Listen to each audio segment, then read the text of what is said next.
Estamos por uma aula agora de princípio multiplicativo da contagem, continuando aquela nossa primeira aula com mais alguns exercícios. Então, primeiro aqui, ó. Considere o alfabeto de 26 letras e os algarismos do sistema de numeração decimal, os normais, que a gente usa no cotidiano. Quantos números de 4 algarismos distintos podem ser obtidos? Então, quantos números de 4 algarismos seria a partir do 1000, né? Só que como ele quer distintos, então tem que ser diferentes, até o 9.999, claro que a gente não vai contar esses que são distintos. E B, ele quer saber quantas placas de automóveis podem ser fabricadas, considerando que são formadas por 3 letras e 4 algarismos e que tais caracteres podem ser repetidos. Então vamos fazer isso aqui primeiro. Primeiro aqui, ó. Se são distintos, tá aqui, ó.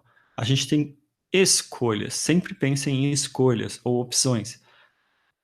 Você tem 9 escolhas para a casa dos milhares, depois você vai ter as centenas, as dezenas e as unidades. Por que 9 escolhas? Porque não vai entrar o zero. Os nossos algarismos são 10 algarismos. Você tem de 0 até 9. Contando esses, você tem 10 algarismos.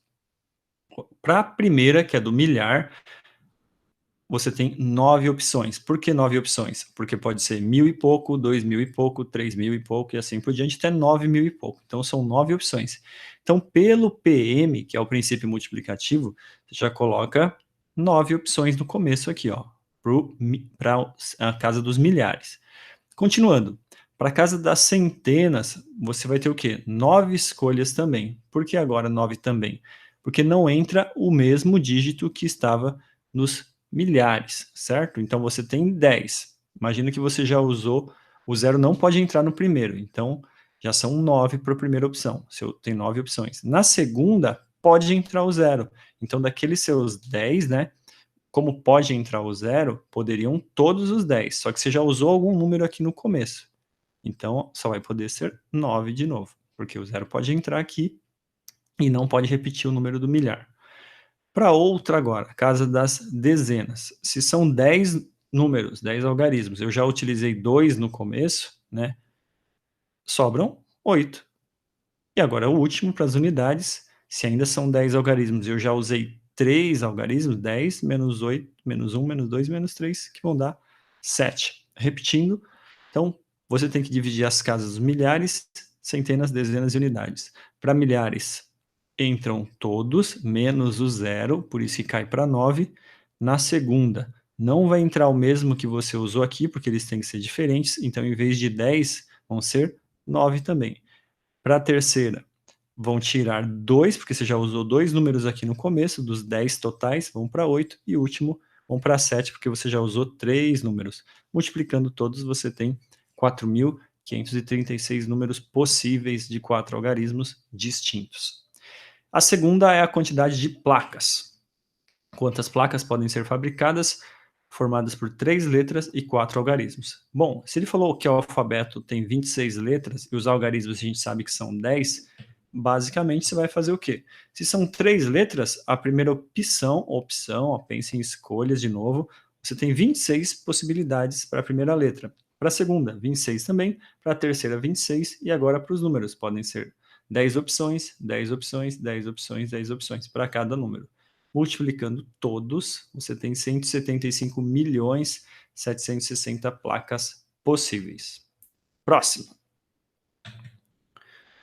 10 caminhos diferentes conduzem ao topo de uma montanha. Pergunta-se de quantos modos uma pessoa pode subir e depois descer. Pense em opções.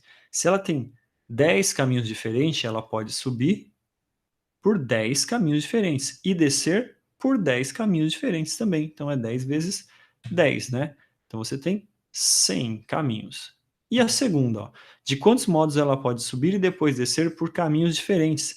Então, se ela tem 10 opções para subir, imagina que ela escolheu uma delas só. Na volta, ela vai ter 9 opções. Então, vão ser 10 vezes 9 opções e de volta, certo? Então, vão ser 90. Se ele puder repetir, 100. Se não puder repetir, 90 opções. Esse aqui é bem para exemplificar mesmo o que é o princípio multiplicativo e essa exclusão, né? 10, 10, 10, 9, assim por diante. Mais um aqui, o último. Quantos números ímpares tem 4 algarismos, sendo todos distintos? Exemplo, ó, 1000 235. É um número de 4 algarismos e ele é ímpar e todos são diferentes. Como você faz isso? Também por princípio multiplicativo. Primeiro comece pelos ímpares, que é o final do número. Quantas opções de ímpares você tem? Pode ser 1, 3, 5, 7 ou 9. Você tem 5 opções. Então, no final do PM, já vou aqui para o final do exercício, ó, você coloca 5 opções, certo? E aqui vamos começar a descrição. Temos 5 opções para o último algarismo, pois esse deve ser ímpar. O primeiro algarismo não pode ser zero, porque não existe um número de 4 algarismos que comece com zero, né? E nem igual ao último algarismo. Então, das 10 opções, você tira uma, porque não pode ser zero, e tira outra, porque você já usou aqui no final do número um número ímpar. Então, cai para 8. 8 opções. O segundo algarismo, ele não pode ser igual ao primeiro e não pode ser igual ao último. Se você tem 10, cai 2. Então, cai para 8 também, certo? E o último algarismo cai as 3 que você já utilizou. Você tem 10 números, já utilizou 3, então cai para 7. Que vai ficar 8 opções para o primeiro, 8 opções para o segundo, que é o da centena, 7 para o terceiro, que é o da dezena, e 5 para a unidade, que são os ímpares. Multiplicando todos, você tem 2.240 ímpares de 4 algarismos distintos. Um bom exercício para você treinar é fazer 3 números ímpares com algarismos distintos. Também seria um bom treino aí, certo? Por hoje é só isso.